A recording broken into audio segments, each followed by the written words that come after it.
PM ശ്രീയുമായി ബന്ധപ്പെട്ട് ഇവിടെ ബഹുമാനപ്പെട്ട അംഗം ശ്രീ പി പ്രസാദ് അവതരിപ്പിച്ച പ്രമേയം സർ വസ്തുതകൾക്ക് നിരക്കാത്തതാണ്.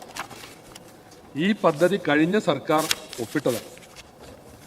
സർക്കാർ MOU ഒപ്പിട്ടതിനെ തുടർന്ന് ഒപ്പിടാത്തതിൻ്റെ പേരിൽ തടഞ്ഞു വെച്ചിരുന്ന SSK ഫണ്ട് 92.41 പിന്നീട് ഒരു 6.86 അങ്ങനെ 99.27 കോടി രൂപ കഴിഞ്ഞ സർക്കാരിൻ്റെ കാലത്ത് കൈപ്പറ്റിയിട്ടുള്ളൂ.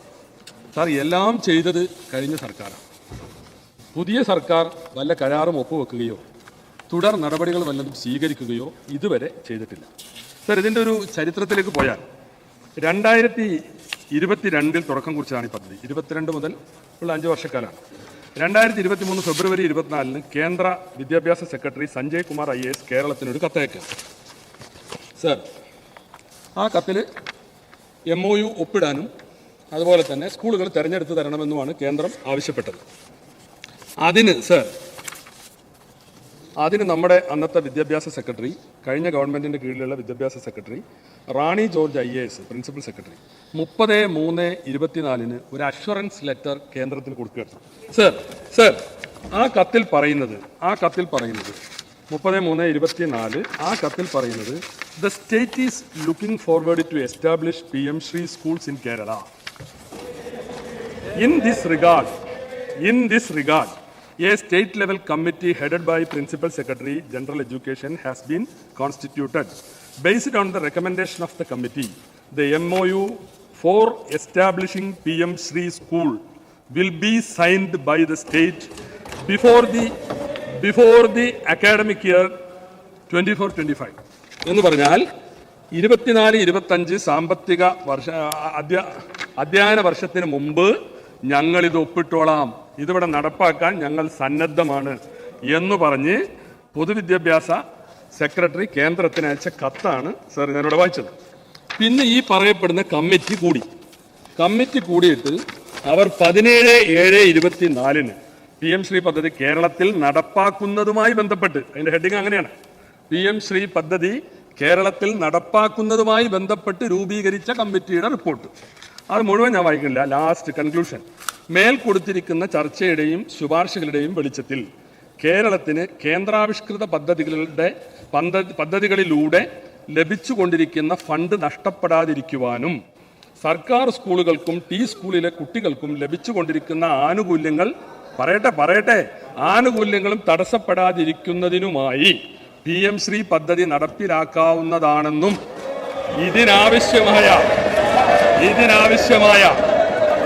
ഇതിനാവശ്യമായ ധാരണാപത്രം കേന്ദ്ര വിദ്യാഭ്യാസ മന്ത്രാലയവുമായി ഒപ്പുവെക്കാവുന്നതാണെന്നും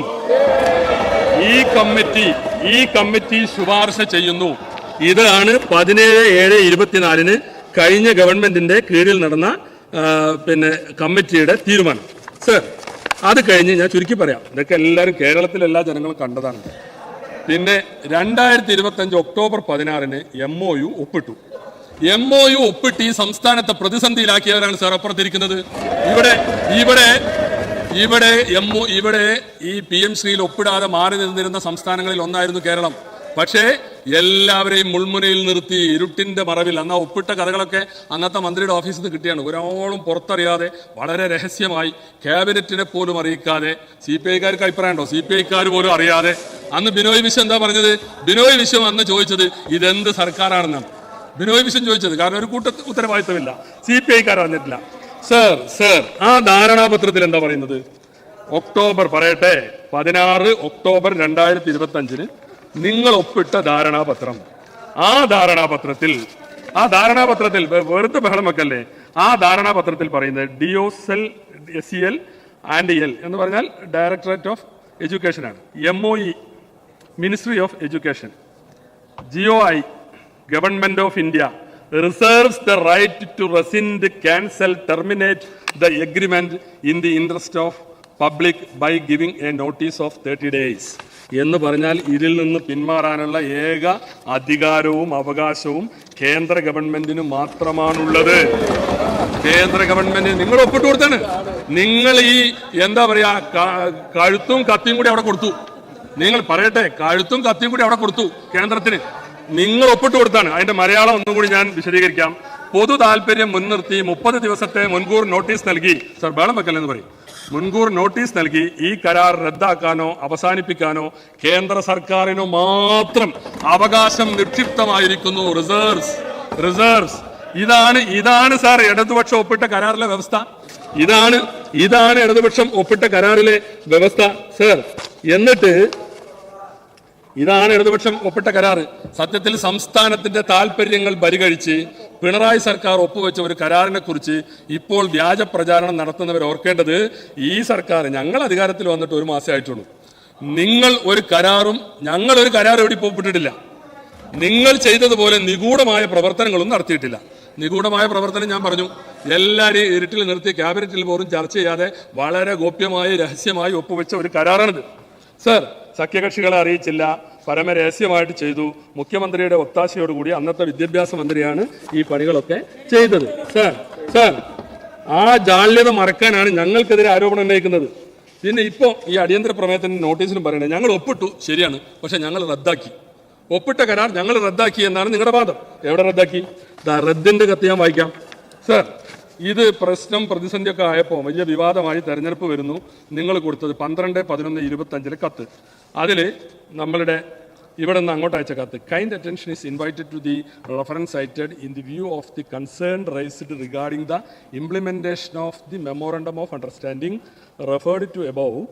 The Council of Ministers of the state decided to constitute a committee from among its members to examine such concern raised and submitted in respect for further consideration. For facilitating the same, the Council of Ministers decided to keep the implementation of the MOU in abeyance. Cancel ആക്കിയെന്നാണ് പറയുന്നത്. No. ഇതിന്റെ മലയാളം എന്താ sir? ഇതിന്റെ മലയാളം എന്താ? കരാർ റദ്ദാക്കണമെന്നോ തുടർ നടപടി വേണ്ടെന്നോ ഇതിൽ പറയുന്നില്ല. ആശങ്കകൾ ചർച്ച ചെയ്യാൻ നിങ്ങൾ ഈ കേരളത്തിൽ ജനങ്ങളെ ഇങ്ങനെ അണ്ടർ എസ്റ്റിമേറ്റ് ചെയ്യരുത്. ഇതൊക്കെ എല്ലാവർക്കും തിരിയും. പറയൂ. അതായത് ചർച്ച പറയുന്നില്ല. ആശങ്കകൾ ചർച്ച ചെയ്യാൻ ഉണ്ടാക്കുന്ന മന്ത്രിസഭാ ഉപസമിതിയുടെ റിപ്പോർട്ട് വരുന്നത് വരെ MOU നടപ്പാക്കുന്നത് താൽക്കാലികമായി നീട്ടിവെക്കേണ്ടതാണെന്ന് അറിയിച്ചു. നീട്ടിവെക്കേണ്ടതാണ്. Not cancel sir. ഇത് കേന്ദ്രത്തെ അറിയിച്ചുകൊണ്ടൊരു കത്തെഴുതി. ആയതിന് നിയമപരമായി വല്ല സംഗതിയുണ്ടോ സർ? ഞാൻ നേരത്തെ വായിച്ചു, കരാറിൽ നിന്ന് പിൻവാങ്ങാനുള്ള പൂർണ്ണ സ്വാതന്ത്ര്യം കേന്ദ്രത്തിന് വെച്ചു കൊടുത്തുകൊണ്ട് ഈ കരാറിലെ എല്ലാ അധികാരവും യൂണിലേറ്ററലായി ഏകപക്ഷീയമായി കേന്ദ്രത്തിന് നൽകിക്കൊണ്ടാണ് നിങ്ങൾ കേരളത്തിന്റെ അവകാശങ്ങൾ ബലികഴിച്ചാണ് ഈ കരാർ ഒപ്പിട്ടത് എന്നുള്ളതാണ് ഇതിന്റെ ഇന്നത്തെ പ്രതിസന്ധി സർ. പിന്നെ ഇനിയുണ്ട്. ഈ പറഞ്ഞതൊക്കെ റെക്കോർഡിലുള്ള ഈ പറഞ്ഞതൊക്കെ റെക്കോർഡിലുള്ള കാര്യങ്ങളാണെങ്കിൽ സർ, ഇനി സാർ ദേശാഭിമാനി 25/10/2025 ഞാൻ ചുരുക്കാണ്. ഇത് കൂടുതൽ പറയേണ്ട കാര്യമൊന്നുമില്ലല്ലോ. ഞാൻ കൃത്യമായ റെക്കോർഡുകൾ പറഞ്ഞു. ദേശാഭിമാനി 25/10/2025 1-ാം പേജിൽ സർ ലീഡിംഗ് ന്യൂസ് ഉണ്ട് സർ. 8/5/26 ഇത് ഇതിനെ കുറിച്ചുള്ള ലീഡിംഗ് ന്യൂസ് ദേശാഭിമാനിയിൽ 1-ാം പേജിൽ സർ. PM ശ്രീ ഒപ്പിട്ടത് കുട്ടികളുടെ ഭാവിക്ക്. PM ശ്രീ ഒപ്പിട്ടത് കുട്ടികളുടെ ഭാവിക്ക്. ആരാ പറയുന്നത് സർ? ആരാ പറയുന്നത്? അന്നത്തെ വിദ്യാഭ്യാസ മന്ത്രി. അതിന്റെ തുടക്കം മാത്രം ഞാൻ വായിക്കാം. ദേശാഭിമാനിയാണ്. മനോരമല്ല. Yes, okay. അപ്പോ സർ, ഇവിടെ ഇപ്പൊ ഞങ്ങൾ ഇത്രേ പറഞ്ഞോളൂ സർ. നിങ്ങൾ ഈ വിധം കേരളത്തെ പ്രതിസന്ധിയിലാക്കി, നിങ്ങൾ അതിന്റെ പ്രചാരകരായി, അതിനുവേണ്ടി ഫൈറ്റ് ചെയ്തവരാണ് കഴിഞ്ഞ ഗവൺമെന്റ്. എന്നാൽ ഞങ്ങളുടെ മുമ്പിലുള്ള സംഗതി എന്താ? ഞങ്ങൾ വരുമ്പോൾ ഗവൺമെന്റുകൾ ഒരു തുടർച്ചയാണ്. ദ സ്റ്റേറ്റ് ഓഫ് കേരള ഗവൺമെന്റുകൾ തുടർച്ചയാണ്. അപ്പൊ അതുകൊണ്ട് നിങ്ങൾ അന്നൊരു ഉപസമിതിയെ വെച്ചിട്ട് ഈ ഉപസമിതി ഒന്നും ചെയ്തില്ല. മാസങ്ങളോളം യോഗം ചേർന്നു. ആ ഉപസമിതിക്ക് ചേർന്നിട്ട് വേണ്ടാന്ന് വെക്കായിരുന്നല്ലോ. അങ്ങനെ കൊടുത്തിട്ടില്ലല്ലോ. നിങ്ങൾ ആ ഉപസമിതി 8 മാസം യോഗം ചേർന്നില്ല. ഗവൺമെന്റിന്റെ കാലാവധി തീരുന്നത് വരെ ഉപസമിതി യോഗം ചേർന്നില്ല. അപ്പൊ ഞങ്ങൾ ഇത്രേ പറയുന്നുള്ളൂ, ഗവൺമെന്റുകൾ തുടർച്ചയാണ്. നിങ്ങൾ തുടങ്ങി വെച്ച സംഗതി, നിങ്ങൾ ഒപ്പിട്ട് പ്രതിസന്ധിയിലാക്കിയ സംഗതിയിൽ ഞങ്ങളൊരു ഉപസമിതിയെ വെച്ചിട്ടുണ്ട്. കഴിഞ്ഞ ക്യാബിനറ്റ്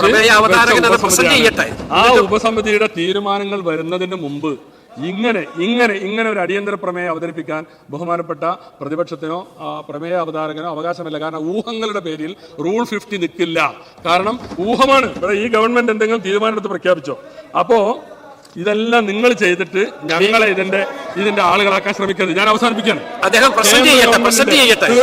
തീർത്തും പറയാം കേന്ദ്ര ഗവൺമെന്റിന്റെ ഹിന്ദുത്വ അജണ്ടകളോടുള്ള കോൺഗ്രസിന്റെയും ലീഗിന്റെയും UDF-ന്റെയും നിലപാടുകൾ സുവ്യക്തമാണ്. വിദ്യാഭ്യാസ മേഖലയെ വർഗീയവൽക്കരണത്തിനും ചരിത്രം വളച്ചൊടിക്കുന്നതിനും വക്രീകരിക്കുന്നതിനും എതിരെ ഞങ്ങൾ എന്നും പോരാടിയിട്ടുണ്ട്. ഇനിയും ആ നിലപാടിൽ അണുവിട വ്യത്യാസമുണ്ടാകില്ല. അതുകൊണ്ട് ഈ പ്രമേയം ചർച്ച ചെയ്യാൻ സഭ നിർത്തിവെക്കേണ്ടതില്ല എന്നാണ് എന്റെ അഭിപ്രായം. ശ്രീ പി പ്രസാദ്.